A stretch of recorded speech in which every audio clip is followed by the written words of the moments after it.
Who will marry the lady warrior? In the mighty kingdom of Zandora, where warriors were honored above all else, there lived a woman like no other, General Nyaka. She was the fiercest warrior the land had ever known, undefeated in battle, her spear swift as lightning, her strength feared even by the greatest men. Legends of her power spread far and wide. She had once fought off an entire raiding army alone, leaving none standing. When she walked through the village, men lowered their heads, not out of respect, but out of fear. But despite her unmatched strength, there was one thing she could not conquer: marriage. The king had declared that whoever could defeat Nyaka in battle would earn her hand. It was meant as a challenge, a way to find a man worthy of standing beside her. But one by one, the suitors fell. Warriors, princes, even chiefs. They all tried, and they all failed. Nyaka fought them without hesitation. To her, marriage was not a prize, it was a test. She would never submit to a weak man. But then, one day, a mystery challenger arrived. He was not a known warrior, not a prince, not even a chief. He wore no armor, carried no weapons, and his face was hidden beneath a hood.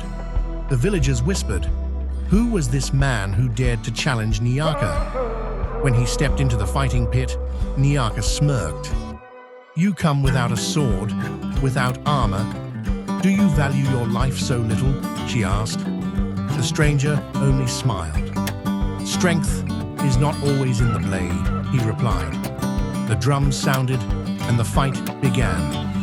Nyaka charged forward, her spear aimed at his chest, but in a blink, he was gone. She spun around. He was behind her.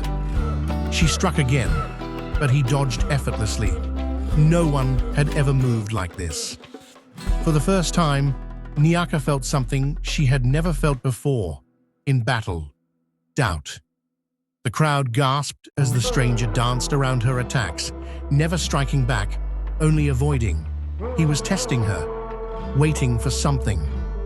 Then suddenly, he stepped forward and whispered, "You have fought to prove your strength, but do you know what true strength is?"